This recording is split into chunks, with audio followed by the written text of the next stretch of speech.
Serinjere lolli yeroo ammaa biyyoota adda addaatti godhamu kun lola biyyoota lamaa qofa isaan taane kan biyyoonni hedduun keessatti akka hirmaatan ta'uu isaati. Kanarraa ka'uudhaan dheerinni fi injifannoo kan murteessuu danda'u akka amma namoonni keenya jaan loltoonni Shaabiyaa dulloomaniiru, lakkoofsi uummata isaanii xiqqaadha, lafti isaanii xiqqaadha bifa jaaniin miti bara ammaa kana. Yaman keessatti huutiin wata kan qabdu.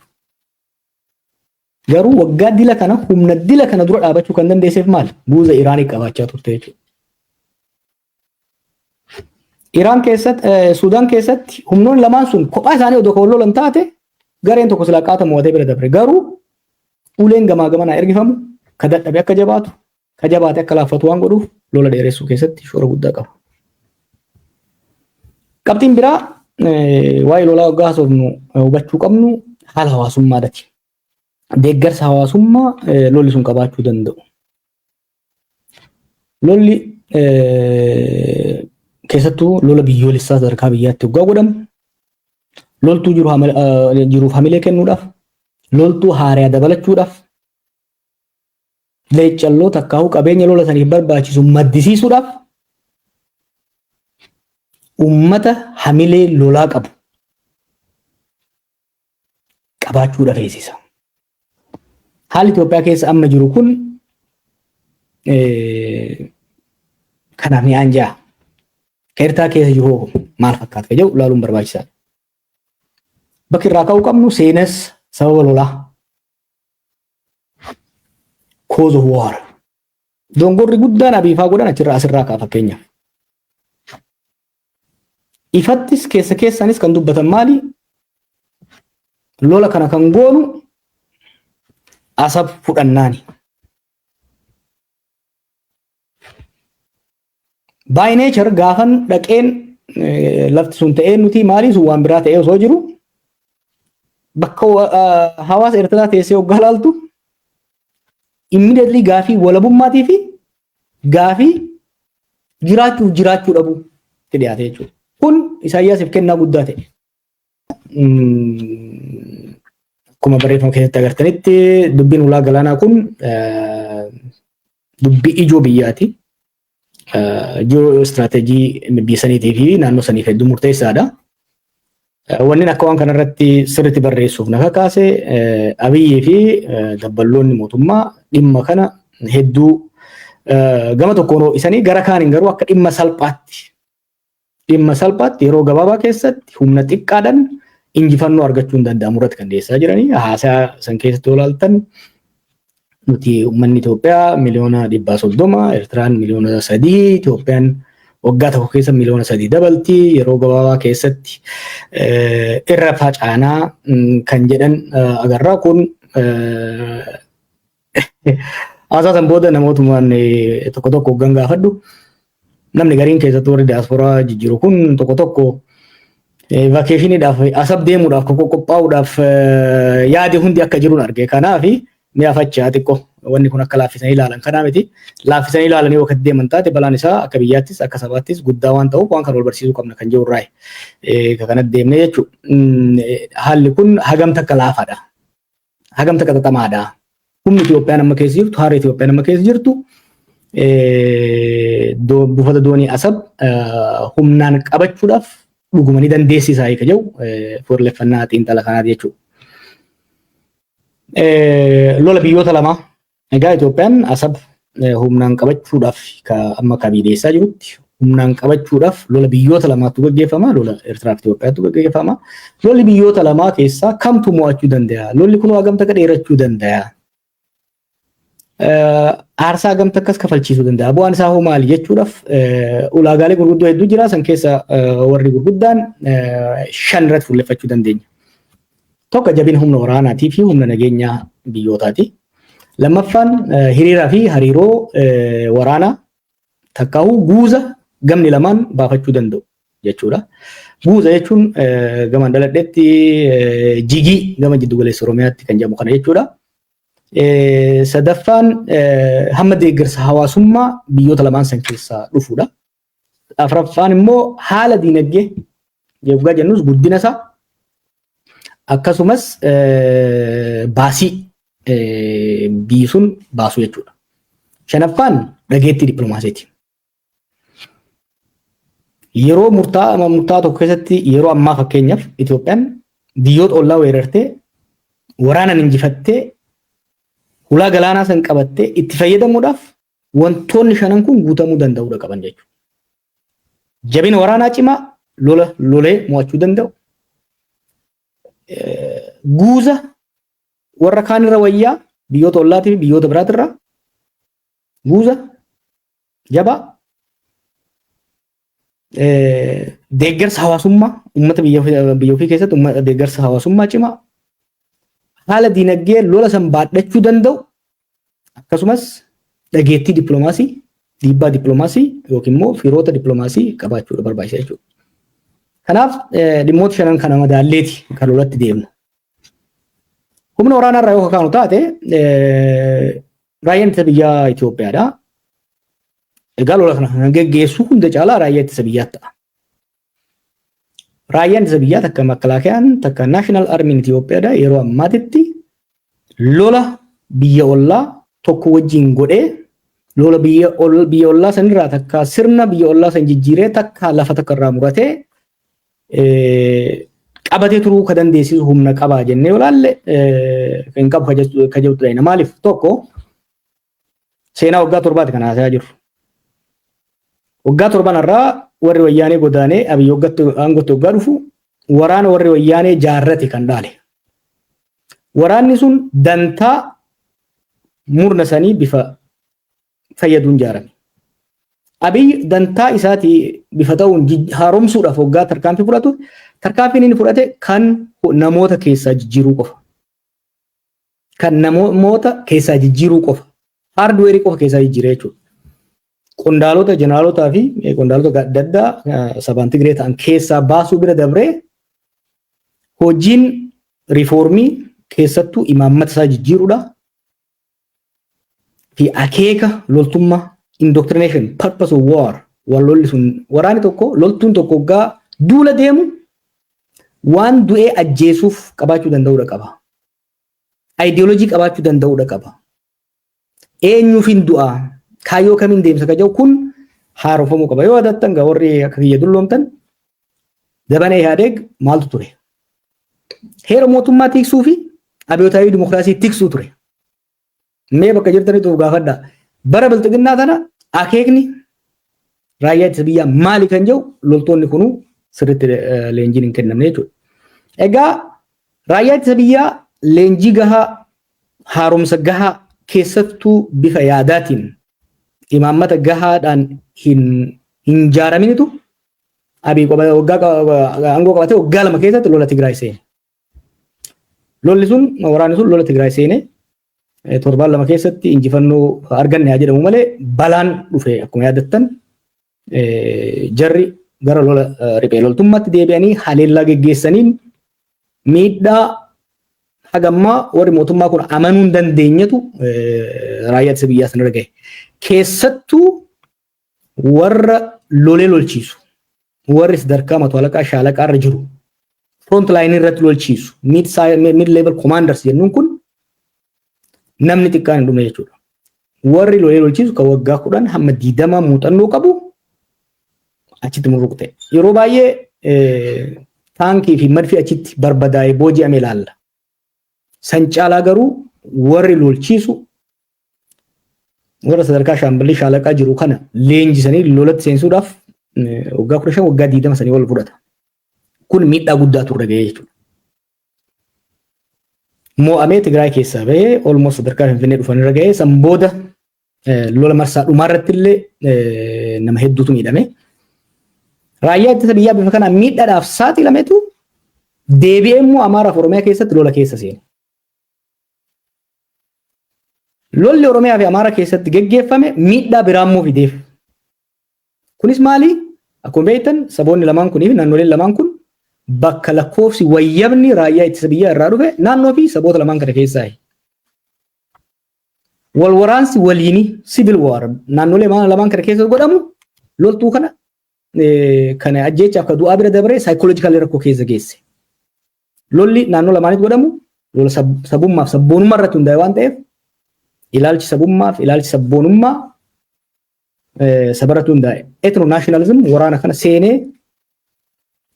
akka daran dadhabsiisu godhe qoqqoodamni akka keessatti dhufu godhe jechuudha. Amma kan loltoonni obootii fi loltoonni faannoo miseensota raayyaa ittisa biyyaa 100 hoggaa booji'an kagarru kun lafaa ka'eeti miti. Waraanni kun waggaa 7 lola keessa ture nuffee jira.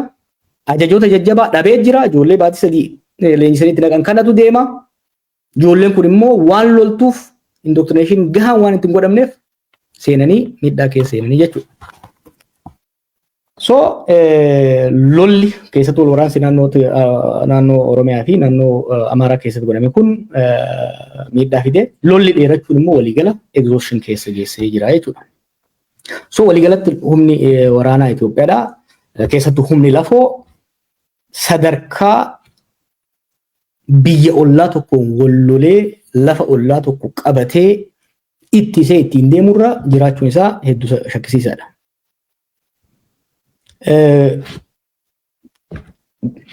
Haya humni lafoo amana laaffatee kanaafuu humna qilleensa halaallu. Abiyyi amma kaadiroota walitti qabee hoggaa haasa'u yeroo baay'ee even actually paarlaamaa irratti illee dubbata. Nuti lola jaarraa dabaree lollu lola ammayyaa lollaadha. Wanni inni ittiin dhaadatu olaantummaa humna qilleensaati. Dhugaadhaa waraanni Itoophiyaa raayyaan ittisa biyyaa Itoophiyaa olaantummaa humna qilleensaa qaba kan warra Eertiraatirra. Dirooniinis bara ammaa kana keessatti bara ammayyaa kana keessatti lola godhamu irratti dhiibbaa guddaa godhamtu addunyaan hundi kan irratti walii galu jechuudha. Garuu waan mootummaan kun uummatatti himaa jirre jira.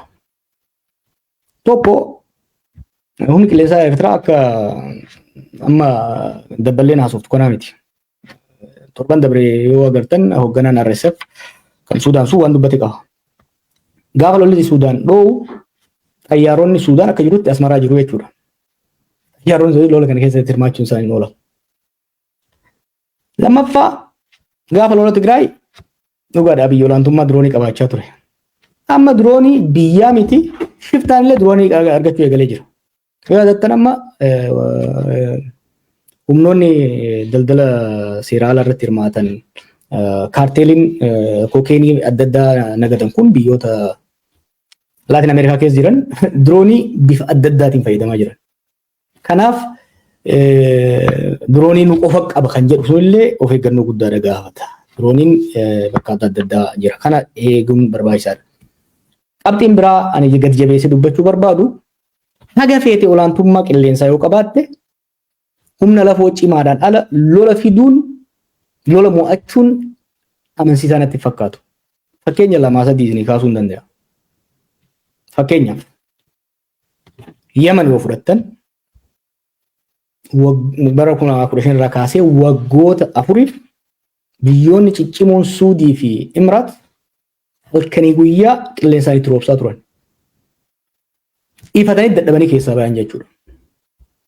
Kanaaf diroonii qofa abdatanii takkaa humna qilleensaa qofa abdatanii lolatti deemuunis booda salphina fiduu akka danda'u of eeggannoo gaafata. Tigraay illee qofa abdan taate Abiy olaantummaa diroonii qabaatee miidhaa guddaa yoo geessises fakkeenya yoo yaadattan Nooveembar 2020 hoggaa lolli eegale yeroo gabaabaatti mo'achuu danda'ee ture meeshaa qaban harkaa dha'ee. Riphee loltummaatti deebi'anii tarkaanfii fudhatanii garuu dirooniin bu'aa buusuu hin dandeenye. Kanaaf kanas hubannoo keessa galchuun barbaachisaadha. Dhimmi lammataa waa'ee waraanaa hoggaa yaallu keessattuu hoggaa yaadnu waa'ee waraana biyyoota lama hoggaa yaadnu qabxiin lammataa of eeggannoodhaan yaadamuu qabu hiriiraa fi hariiroo humnaa takkaa guuza lola kana keessatti hirmaachuu danda'an. Lolli kun kana sirriitti akka qayyibatattaniin barbaada. Lolli kun lola biyyoota lamaa qofa interstate war qofa ta'uu hin danda'u. Lolli bara 1998 Shaabiyaa fi Wayyaanee jidduutti godhame lola biyyoota irra jireessatti lola biyyoota lamaa ture. Deeggarsi haa jiraatu malee deeggarsa lafa jalaatti kan godhamaa ture bifa adda addaatiin. Lolli primarily lolli baadimmee jedhamee beekamu sun raayyaa ittisa biyya Itoophiyaatii fi raayyaa ittisa biyyaa Eertiraatu wal waraanaa ture. lolli waggoota kurnan asaanaa kana keessatti addunyaarra godhamaa jiru lola akkasiiti miti. Lola guuza dho'isaa qofaan osoo hin ta'in ifatti humnoonni adda addaa keessatti hirmaatani. Kan Itoophiyaa fi Eertiraa kan hoggaa laalle lola bifa sadi qabu. Lola sadarkaa sadi qabu godhamu deema. Tokko kallattiidhaan mootummaa Eertiraatii fi mootummaa Itoophiyaa yookiin waraana Abiyyi fi waraana Isaayyaas jidduutti godhamutu jiraata. Lammaffaa Itoophiyaa keessatti yeroo ammaa riphee loltoonni humna waraanaa guddaa qaban. TPLF, Faannoo fi OLF. Waan jiraniif lola kana keessatti gariin kallattiidhaan ifaan ifatti gara Eertiraa lolanii kan seenan humnoonni Tigraay gara akka deemaa jiraniif.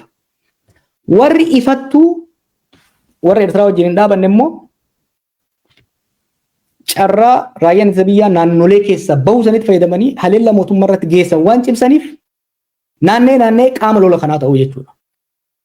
So it will have an intrastate war. Interstate war akka biyyoota lamaatti intrastate yookiin immoo domestic warfare qabaata rebeloltootaa fi mootummaa jidduu. Kan sadaffaa immoo regional war lola naannoo gaanfa Afrikaatti ta'a. Fakkeenyi tokkoon isin kenna. Sudaan amma yoo fudhattan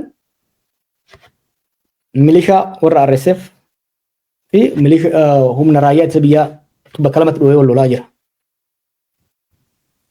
Achi keessa kilootorii tokko lama humni Tigraay jira. Gama warra Eertiraanis hirmaannaan akka jiru himama. Warri Ijipt gara qilleensaan deeggaraa jiru. Itoophiyaanis dhiyeessii meeshaatiin gargaaraa jirti jechuudha. Gaafa lolli Eertiraa fi Itoophiyaa dho'e Sudaanii fi Itoophiyaa jidduu daangaan hin jiraatu. Humnoonni kun walitti makamuu jechuudha. Walitti gabbaqaqa. Kallattiidhaan humnoonni sadan keessatti wal lolaa jiranii fi humnoonni Eertiraa humnoonni Itoophiyaa walitti banamanitti lola yoo xiqqaate humnoonni qaama 4-5 ajajaman. Hameti Burhan Isaayyaas Abiy Marroo Dabratsiyoon fi Zammana of keessa qabutu hirmaachuu ta'a jechuudha. I want you to understand the enormity of the complexity that will come with this. So kana hubachuun barbaachisaadha. Kana boodaan immoo warra afran shanan kana boodaan immoo warra ulee ergisutu dhufuu ta'a. Gama Itoophiyaatiin Emiraat shakkii malee deeggarsa itti fufti. Gama Eertiraatiin Ijipt shakkii malee hirmaannaa arraa argaa jirtan. Suudiilleen kallattiilleen ta'uu baatu duubaan itti dhufti jechuudha. Akkasuma akkasiin bal'isaa deemuu dandeenya jechuudha. So hiriira hariiroo amma deemaa jiru kuni akka amma Abiifaa dhiyeessanitti Eertiraan xiqqittiin kophaa isii nu dura dhaabattu osoo hin taane lola gandii hundi guuzatti wal yaamee wal afuufuuf taa'u akka ta'e hubattanii akka itti deemtaniif. Qabxiin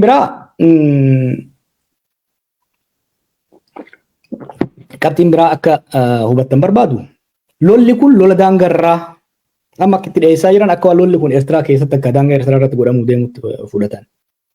I believe that's a mistake. Kun dogongora. Lola Eertiraa amma dura godhame lama haa fudhannu. Lolli zamana Haile Sillaasee fi Dargii godhamaa ture Eertiraa keessatti. Naaqfaatti, Afabat keessatti, Masawwaatti godhamaa ture. Daangaa gammoojjii Eertiraa keessatti godhamaa ture jechuudha. Lolli baadimmee jennuun immoo kabara eeganutuu dhalanne booda godhame kun yoo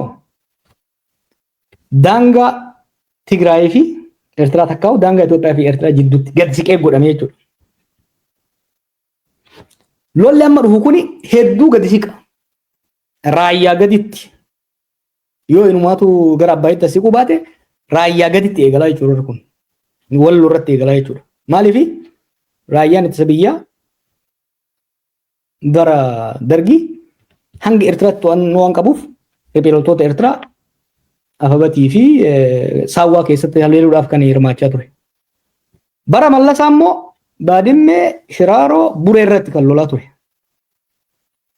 Bara kana Tigraay keessaan dabree loluu hin danda'u. Maaliif Tigraay gara kaan fudhatti? Carraan Eertiraa bira gahuu hin danda'u gara lama qofa. yoga akka yaadan kan humna Tigraay guutuuddaa kan bira dabran sun waan walaalamu ta'e gara Affaarinii fi gara Matammaatiin gara daangaa Suudaanii. Akkuma isin jee gama Suudaaniin lolli jiru sun san laafaa hin godhu. Gara Affaar kanaan immoo haalli qilleensaaf teessumni lafaa Itoophiyaadhaaf kan aanjoo akka hin taane warri lola 1998 irratti hirmaatan loltootas warra siyaasaas hedduu isaanii dubbiseen jira akka malee ulfaataadha.